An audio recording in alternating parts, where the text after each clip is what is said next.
Hello Jharkhand, welcome to learners garage education. आज के इस क्लास का टॉपिक है इंग्लिश लैंग्वेज और इंग्लिश लैंग्वेज में आज हम लोग देखेंगे एसएससी एमटीएस 2016 का ऑफिशियल पेपर। तो आइए स्टार्ट करते हैं डायरेक्ट पीडीएफ से। ये सब लोग क्वेश्चन बहुत भर भर के आ रहे हैं किसी भी एग्जाम में। देखिएगा, select the word with correct spelling या फिर कौन सा करेक्ट है या इनकरेक्ट है। इनोबल्स लिखा हुआ है, थेस्टिक लिखा हुआ है, सेगेसिटी लिखा हुआ है, ब्रिस्टर लिखा हुआ है। आंसर इसका 3 हो जाएगा, सेगेसिटी। सेगेसिटी मतलब क्या होता है? सेगेसिटी मतलब आशावादी होता है, होपफुल बोल सकते हैं आप लोग। सैंग्विन एक वर्ड आता है, बहुत इंपॉर्टेंट, देख लीजिएगा। सेगेसिटी सैंग्विन भी होता है और एक बहुत ही जबरदस्त वर्ड है ऑप्टिमिस्टिक। ठीक है, सबका मतलब होता है आशावादी।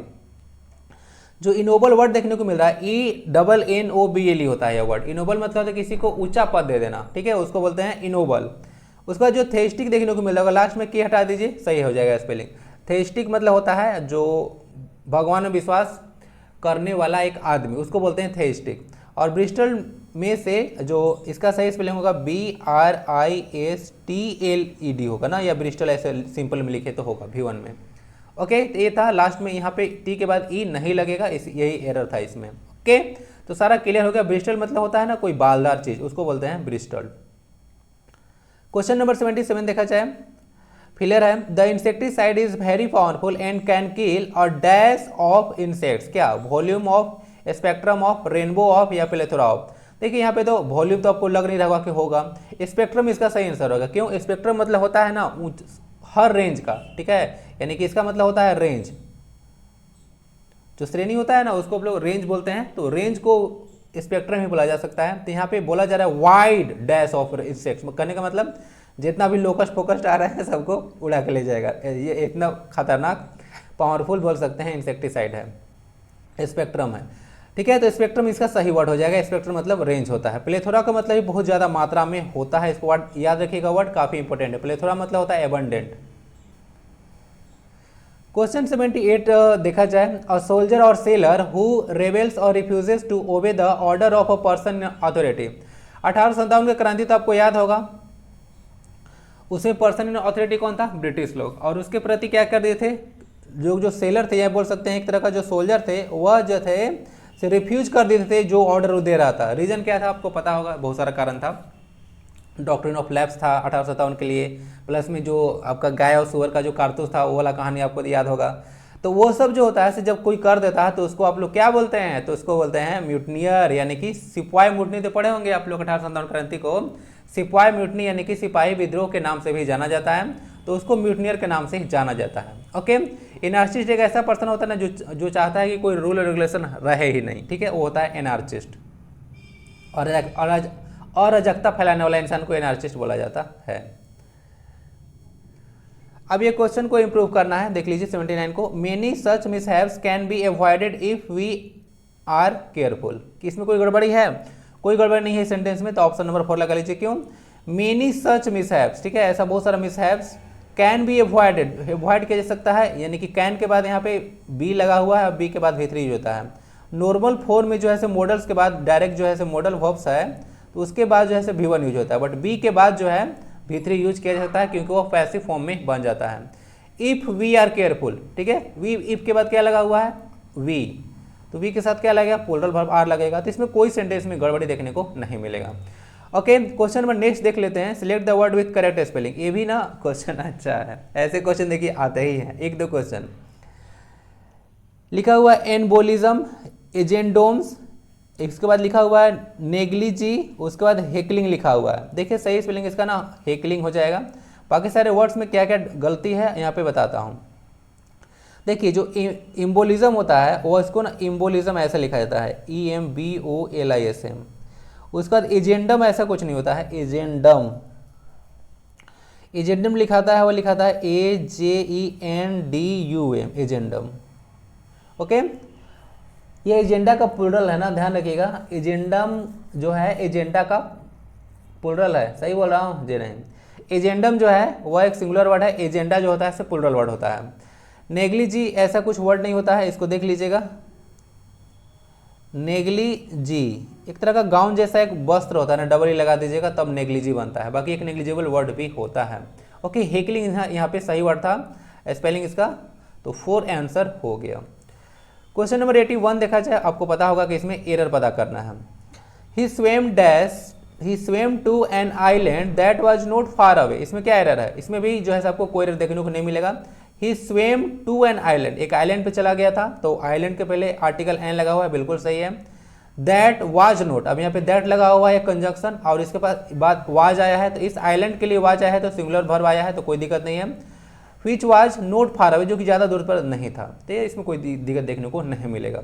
और ध्यान रखिएगा जो इसमें एरर देते हैं, यहाँ पे कंजंक्शन दैट रहेगा, और यहाँ पे जो भी सब्जेक्ट रहेगा उसके अकॉर्डिंग ही यहाँ पे वर्ब आता है। और क्या करेंगे यहाँ पे आपको आर या फिर एरर करके कहीं ना कहीं देते हैं, तो इसको ध्यान रखिएगा, इस चीज़ को यहाँ से क्वेश्चन बनता है। क्वेश्चन 82 में कन्वर्ट करना है इसको एक्टिव या पैसिव में। क्वेश्चन में देख नहीं रखते हैं, ठीक है, कि आपका एक सेंटेंस जो है से एक्टिव है या पैसिव है, आपको आइडेंटिफाई खुद करना होता है, तो ज़्यादा टफ नहीं होता है। विल सेलिब्रेट लिखा हुआ है, यानी कि फ्यूचर इंडेफिनिट का यह वाक्य है। अब ध्यान दीजिए, मैं आपको रूल बताया था कि एक्टिव और पैसिव में ना टेंस चेंज नहीं होता है, तो जो ऑप्शन में टेंस अगर चेंज किया गया होगा, वर्ब के साथ छेड़छाड़ी किया गया है, तो उसको आप लोग चुपचाप काट लीजिए। विल का आउट कर दिया गया है, काट दूंगा। हैव बीन कर दिया गया है, उसको भी मैं काट दूंगा। और वुड भी क्या कर दिया गया, इसका पास्ट टेंस होता है विल का, उसको भी मैं काट दूंगा। टेंस के साथ छेड़छाड़ी करेगा तो देख लीजिएगा ऑप्शन 1 नहीं होगा, आंसर इसका 2 हो जाएगा। होता क्या है ना कि नरेशन में टेंस चेंज होता है, और इस तरह के ऑप्शन आपको देखने को मिल जाएंगे, तो मैं आपको बोला था कि इस तरह का ध्यान रखिएगा। तो मैं नहीं बोल रहा हूँ, ये ऑफिशियल पेपर से क्वेश्चन आया हुआ है। बाकी डिस्कस कर देता हूँ, तो फॉर्मेलिटी बचा हुआ आंसर तो मिल चुका है। देयर ट्रिम टुमारो से यहाँ से द ट्रिम को उठाएंगे, यहाँ पे देयर लगा हुआ है, यहाँ पे द ट्रिम से उठाइए, और पार्टनर्स के लिए देयर आया हुआ है। The trim will be, will के साथ बी लगेगा, यहाँ पे मॉडल वर्ब के जैसा कार्य करता है। उसके बाद V3 celebrated by the partners tomorrow, और बाकी जो वर्ड है टुमारो या फिर टुडे रहेगा, या फिर बोली के स्टार्टर रहेगा, उसको भी चेंज मत कर दीजिएगा। ऐसा भी हो सकता है डाल दे एग्जामिनर कि जैसे प्रीवियस डे कर देगा, या द फॉलोइंग डे कर देगा, टुडे का दैट डे कर देगा, तो इस तरह से भी क्वेश्चन आपको देखने को मिल सकता है। ओके, तो कन्फ्यूजन नहीं होना चाहिए। जो आपको देखने को मिल रहा है यहाँ पे the triumph will have been, यह फ्यूचर परफेक्ट का वाक्य है। टोटल 8 तरह के आपको ना पैसिव पढ़ना होता है, ऐसा भी कुछ आइडिया रखिए। जितना भी परफेक्ट कंटिन्यूअस होता है, चाहे वो प्रेजेंट परफेक्ट कंटिन्यूअस हो, पास्ट परफेक्ट कंटिन्यूअस हो, या फ्यूचर परफेक्ट कंटिन्यूअस हो, उसका पैसिव वॉइस नहीं होता है। और एक होता है फ्यूचर कंटिन्यूअस, इसका भी जो है यह फ्यूचर जो है से फ्यूचर जो कंटिन्यूअस होता है, FC लिखते हैं, फ्यूचर कंटिन्यूअस, इसका भी जैसे पैसिव नहीं होता है। तो टोटल 8 ही टेंस आपको पढ़ना होता है, ज़्यादा पढ़ना नहीं है, बाकी सारे सेंटेंस का हो जाता है, अलग सेंटेंस का। क्वेश्चन 83 देखिए, देखते हैं कौन बताता है। Select the synonym of, synonym क्या होगा, सिनिस्टर का। मेलवोलेंट लिखा हुआ है, मैग्नेनिमस, ऑस्पिशियस, और फिर बेनेवोलेंट। क्या इसका आंसर होना चाहिए? देखिए सिनिस्टर का मतलब होता है ना कोई चीज़ अशुभ टाइप का, खराब टाइप का, तो उसके लिए यहाँ पे वर्ड यूज हो जाएगा मेलवोलेंट ना, इसको ध्यान रखिएगा। और मेलवोलेंट का एंटोनिम होता है बेलेवोलेंट, इसको ध्यान रखिएगा। मेलवोलेंट मतलब एक खराब टाइप का बोलते हैं, एक बुरा इंसान के लिए भी यूज किया जाता है। और बेनेवोलेंट मतलब होता है उदार, एक अच्छा इंसान। ओके, और ऑस्पिशियस मतलब शुभ होता है। अगर इस वर्ड का आपको क्वेश्चन में एंटोनिम पूछ देता तो आंसर ऑस्पिशियस हो जाता, उसको ध्यान रखिएगा, शुभ। और जो यहाँ पे लिखा हुआ है मैग्नेनिमस, इसका मतलब ही एक तरह का अच्छाई होता है, शुभ होता है, ठीक है, ध्यान रखिएगा। आंसर इसका मेलवोलेंट हो गया, कैंडिडेट के द्वारा सही लगाया गया था, ठीक है। अब चलिए देखते हैं, यहाँ से एक पारा जमल देखने को मिलेगा, लेकिन यह आसान है रिलेटिवली ना।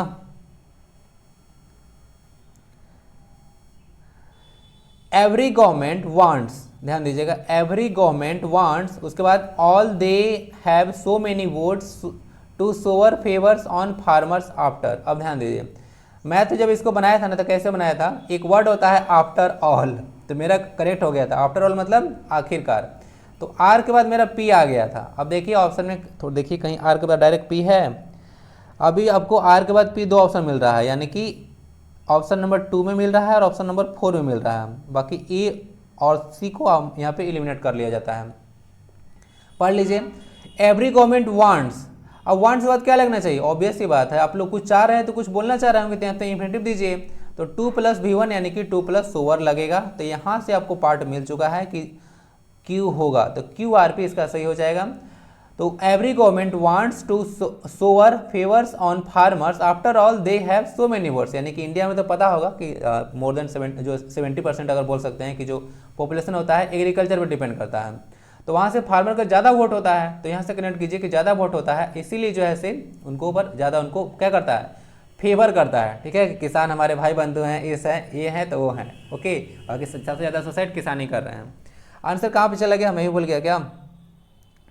नहीं, इसका आंसर 4 हो जाएगा, QRP। देख लीजिएगा, समझा दिया आपको। आफ्टर के साथ ऑल कनेक्ट कर लीजिए, और वांट करते हैं तो वांट क्या करते हैं, तो वह जो है से टू सोअर फेवर्स ऑन, यहाँ से इसको कनेक्ट कर लीजिएगा।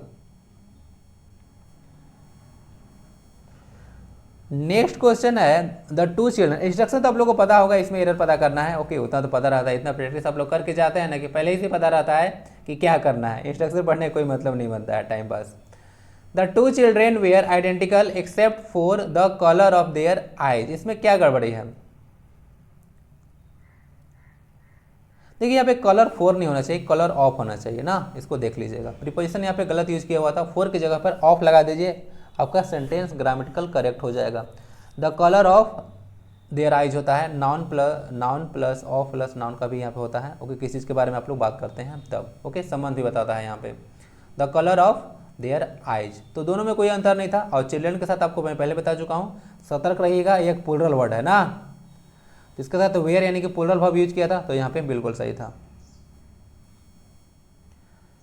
क्वेश्चन 86 है an unintended consequence of an event और एक्शन स्पेशली एन अनवेलकम, यानी कि बिन बुलाए मेहमान है। ठीक है, कि एक ऐसा चीज है, कॉन्सिक्वेंस परिणाम है, जिसको आप तो चाहते नहीं थे कि आ जाए बट वह आ गया, उसको बोलते हैं रिपरकशन। क्या बोलते हैं? रिपरकशन, यानी कि बुरा परिणाम एक तरह से बोल सकते हैं कि जिसका ना रिपरकशन तुमको भुगतना पड़ेगा। ओके, अब नेक्स्ट क्वेश्चन में एक आपको नरेशन है। I said to my sister where were you this evening. वो पूछ रहा है, ठीक है, बहन से कि आज शाम को कहाँ हो तुम, दिस इवनिंग। ध्यान दीजिएगा, ये जो वर्ड यूज किया हुआ है दिस इवनिंग या फिर दिस मॉर्निंग, यही सही वर्ड होता है अंग्रेजी में। बहुत लोगों देखिए बोलेगा ना टुडेज मॉर्निंग, ओके, या बोलेगा टुडेज इवनिंग, इस तरह से यूज नहीं होता है। दिस मॉर्निंग या फिर दिस इवनिंग यूज होता है, इसको ध्यान रखें। बाकी चलते हैं, I said to my sister where were you this evening. अब देखिए जो है से एक क्वेश्चन जो सबको वेयर देखने को मिल रहा है, तो ये तो ऑब्वियस सी बात है, यस नो क्वेश्चन तो है नहीं, तो इसमें कहीं और कहीं इफ और वेदर नहीं लगेगा, और क्वेश्चन में दिया भी नहीं है, टेंशन मत लीजिए। तो उसके बाद जो है से I said to my father, तो सिस्टर है तो सेड टू को आस्ट में कन्वर्ट कर देना है। तो यहाँ तक तो सब सिमिलर देखने को मिल रहा है, यहाँ तक भी सिमिलर, बताइए यहाँ तक। उसके बाद आपको सोचना है वाज लगेगा, हैड बीन लगेगा, वाज लगेगा या फिर हैज बीन लगेगा। हैज बीन को तो आप लोग ऐसे कर सकते हैं कि यहाँ के रिपोर्टिंग स्पीच जो है से पास्ट में है, तो जो इसका ट्रांसलेशन पास्ट में होगा, तो हैज बीन तो होने वाला है नहीं, इसको कट गया इस तरह से। बाकी देख लेते हैं जो टेंस है यहाँ पे, where were you this evening. जो पास्ट टेंस होता है, सिंपल पास्ट टेंस, वो जाता है पास्ट परफेक्ट में, इसको ध्यान रखिएगा, पास्ट परफेक्ट। तो वहाँ पे हैड के बाद भी3 लगता है, इसको देख लीजिएगा। तो हैड बीन सही आंसर हो जाएगा। तो I asked my sister where she had been that evening. और कोई भी इनडायरेक्ट स्पीच होगा, इसको ध्यान रखिएगा, उसको जो है से आपको एफर्मेटिव में लिखना है, यानी कि सब्जेक्ट के बाद ही वर्ब जो है से यूज करना है। यहाँ पे देख सकते हैं सी हैड के बाद बीन यूज किया गया है। ओके, और दिस का भी दैट चेंज हो जाएगा, आपको पता होना चाहिए। दिस का दैट होता है, दिस का दोज होता है, टुडे का दैट डे हो जाता है, और टुमारो का द फॉलोइंग डे होता है, और स्टार्डे का द प्रीवियस डे होता है। इस तरह से आप लोग को कन्वर्ट कर लेना होता है। क्वेश्चन 88 एक फिर से एक रीअरेंजमेंट है, यानी कि पैराजम्बल देखने को मिलेगा। इजी पैराजम्बल है, बट जेएसएससी के एग्जाम में इतना हल्का आपसे पूछने वाले नहीं हैं, वो बड़ा बड़ा सेंटेंस देकर रखते हैं। इसको भी करिए, due to poor organic matter dash, यहाँ पे लिखा हुआ है in soil is below the required, या फिर incorporation organic carbon level in the most part of India. क्या इसमें सही होना चाहिए? देखिए सबसे पहले होता है due to poor organic matter, उसके बाद आएगा incorporation, due to poor organic matter incorporation. Incorporation मतलब होता है किसी चीज़ में ना, इनकॉर्पोरेशन मतलब होता है किसी चीज़ में। तो बोला जा रहा है कि due to poor organic matter incorporation organic carbon, ध्यान दीजिए यहाँ पे क्यों आ गया ऑर्गेनिक कार्बन। ऑर्गेनिक कार्बन किस में बात कीजिएगा आप लोग? तो बोला था इनकॉर्पोरेशन किस चीज़ में बारे में बात किया जा रहा है, तो वह सॉइल में होगा। क्या होगा? सॉइल में। तो organic carbon in soil is below the required level, यानी कि यहाँ पे देख लीजिए बिलो है ना, तो बिलो जो होता है ऐसे प्रीपोजिशन जो है ऐसे रैंक में कम हो या लेवल में कम हो, तो उसके लिए प्रीपोजिशन आता है। तो उसके बाद अगर यहाँ पे देखिएगा कि जो बिलो जो वर्ड है उसके बाद लेवल यूज किया हुआ है, तो इसको कनेक्ट कीजिए कि पी के बाद ही आर होना चाहिए। तो इस तरह से सेंटेंस भी ग्रामेटिकली आपको करेक्ट मिल जाएगा और इसको एक बार रीड कीजिएगा तो समझ में आ जाएगा कि हाँ यही सही होना चाहिए। जैसे due to poor organic matter incorporation organic carbon in soil is below the required level in the most part of India. तो ये भी सही आपको लगेगा। आंसर इसका QPR हो गया। QPR कहाँ पे है, तो ऑप्शन नंबर 2 में, इसको देख लें। क्वेश्चन 89 एक फिलर है, तो इसको फिल करना है सही वर्ड से। The best way to dash the children's poor test grades is to teach again the lesson and give a second test. करने का मतलब है कि बच्चा लोग अगर पुअर टेस्ट ग्रेड आ रहा है तो सबसे पहले उसको, इसका मतलब लेसन कॉन्सेप्ट क्लियर नहीं है तो उसको टीच करना है लेसन को फिर से, और उसको उनके बाद जैसे टेस्ट लगवाना है। तो बेस्ट वे टू क्या होना चाहिए, अगर रेक्टिफाई करना है तब ऑप्शन नंबर ए इसका सही हो जाएगा। अगर रेक्टिफाई करना चाहते हैं, कोई चीज़ में सुधार लाना है, रेक्टिफाई वर्ड यूज होता है। ओके, इसको देख ले। बाकी चलते हैं क्वेश्चन नंबर नेक्स्ट की ओर। सेंटेंस बताना है फ्रोलिक का। देखिए फ्रोलिक मतलब एक ऐसा इंसान होता है ना जो कि हंसी मजाक करते रहता है, उन्मादी टाइप का होता है, तो उसको फ्रोलिक बोला जाता है। सही आंसर इसमें चला जाएगा डॉडजरी ना, इसको देख लीजिएगा। आंसर इसका 1 हो जाएगा। जो हंसी मजाक करते रहता है, ठिठोल करते रहता है, उसको बोलते हैं। क्वेश्चन नंबर 91 में भी एक एंटोनिम है, तो इसको भी देखा जाए। एफिडेविट, एफिडेविट आप लोग करवाते होंगे, तो उसका जो है एंटोनिम बताना है। एफिडेविट मतलब ना कोई चीज़ शपथ करना या कोई चीज़ सही सही बताना को बोलते हैं शपथ लेना। ठीक है, तो शपथ लेना होता है इसका, आप लोग एफिडेविट करवाए होंगे। एफर्मेशन, स्लैंडर, ओथ या फिर टेस्टिमनी। अगर चारों के चारों ऑप्शन देखिएगा ना तो उसमें लगेगा कि इस ऑप्शन नंबर 2 को छोड़कर एफर्म करना, ओथ लेना या टेस्टिमनी मतलब प्रमाण कर देना होता है। तो सब इसका सिनोनिम हो जाएगा।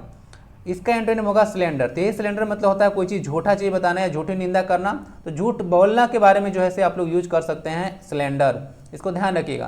तो ये स्लैंडर मतलब होता है झूठ बोलना या झूठी गवाही देना, और एफिडेविट मतलब होता है शपथ लेना। इस तरह से इसका एंटोनिम बन गया। एक वर्ड और है स्लैंडर, इसको ध्यान रखिएगा। एसएससी ना ऐसा बहुत अच्छा काम करती है, आप लोगों के साथ खेलती है वर्ड के साथ, आपको मैं पहले बता चुका हूँ। यहाँ पे सिलेंडर में SLANDER लिखा हुआ है, एक होता है सिलेंडर SLENDER। तो सिलेंडर इसको किसको बोलेंगे, तो वह सिलेंडर जो बहुत ही लीन थीन होता है ना, दुबला पतला आदमी, उसको आप लोग बोल सकते हैं सिलेंडर। तो बहुत ही थीन होता है उसको बोलते हैं सिलेंडर, पतला। ओके, इसको ध्यान रखिएगा। क्वेश्चन 92 है, और ये सब का ना PDF प्रोवाइड नहीं कराया जाएगा। ओके, ये सब बेकार का चीज़ है, PDF प्रोवाइड इसका नहीं कराया जाएगा। नोट्स बनाना होगा तो आप लोग बना लीजिएगा इसको, या फिर करा दिया जाए। आप लोग बताइए कि PDF चाहिए इसका फिर नहीं चाहिए। To drive someone off the wall, to drive someone off the wall का मतलब क्या होता है। मान लेते हैं कोई वॉल है तो कोई जो है किसी को ड्राइव करके यहाँ पे पहुँचा दिया। To make someone very irritated, किसी को बहुत ज़्यादा इरिटेट करना। To break the barriers of misunderstanding between 2 persons. To encourage someone या फिर to be cause of someone success. क्या होना चाहिए, कैंडिडेट जो थे से लगाए थे to be cause of someone success, ये लगाए थे। सही से हो जाएगा to make someone very irritated. तो होता है ना to drive someone up the wall का मतलब होता है to make someone very irritated, यानी कि किसी को बहुत ही ज़्यादा इरिटेट करना। इसको देख लीजिएगा। बहुत ज़्यादा इरिटेट करने से लेकर एक और इडियम है, मुझे याद आ रहा है, rob someone in wrong way. तो बोलता था rob someone in wrong way, इसका मतलब होता है इरिटेट समवन। तो किसी को इरिटेट करना होगा तो उसके लिए इडियम यूज कर सकते हैं। या कोई आपको इरिटेट कर रहा है तो उसको बोल दीजिएगा कि डोंट रब मी इन रॉन्ग वे। चलते हैं क्वेश्चन नंबर 93 की ओर। इंप्रूव करना है इस पार्ट वाले को।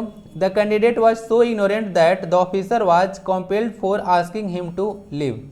क्या होना चाहिए, यहाँ पे कॉम्पेल्ड फॉर नहीं हुआ, कॉम्पेल्ड के साथ टू लगता है, तो कॉम्पेल्ड टू आस्क होना चाहिए, और टू के बाद V1 लगता है। इसको ध्यान रखिएगा, इस पर क्वेश्चन बहुत बार आ चुका है। टू के बाद V1 और टू के बाद अगर B लगेगा तो V3, ये भी यूज होता है। क्वेश्चन नंबर 94 बोला जा रहा है, इसमें एक इडियम है ड्राई रन, उसका मतलब बताना है। ड्राई रन का मतलब होता है a rehearsal of a performance before the real one. कोई प्रोग्राम है आपका, उससे पहले जो रिहर्सल आप करते हैं, तैयारी करते हैं, उसको बोला जाता है ड्राई रन। क्वेश्चन 95 में बोला जा रहा है कि select the synonym of. Probable एक शब्द है, तो प्रोबेबल एक ऐसा चीज़ है जिसको तर्कसंगत आप लोग ठहरा सकते हैं, उसको प्रोबेबल बोल सकते हैं, एंटिसिपेटेड। आंसर इसका 2 हो जाएगा। प्लाउजिबल मतलब तर्कसंगत होता है, एब्सर्ड मतलब बेतुका होता है, फुटाइल मतलब भी बेकार टाइप का होता है। ठीक है, फुटाइल मतलब ऐसा यूज करता है ना जो कोई अर्थ उसका है नहीं, निरर्थक है। आपको बताया था ना अ वाइल्ड गुड चेस, तो वहाँ पे इसका यूज किया था फ्यूटाइल सर्च। तो इस तरह से इसका आंसर 2 हो जाएगा। तो यही 20 क्वेश्चन आज डिस्कस कर दिया। वीडियो अगर अच्छा लगता है तो लाइक शेयर एंड सब्सक्राइब कर दें। मिलते हैं फिर नेक्स्ट पार्ट में। आज जो है शाम वाला वीडियो आपको मिल जाएगा, तो एक कॉम्प्रिहेंसिव क्लास वो भी रहेगा, तो उसको ज्वाइन जरूर कीजिएगा। मिलते हैं फिर नेक्स्ट क्लास में। वंदे भारतम, जय हिंद।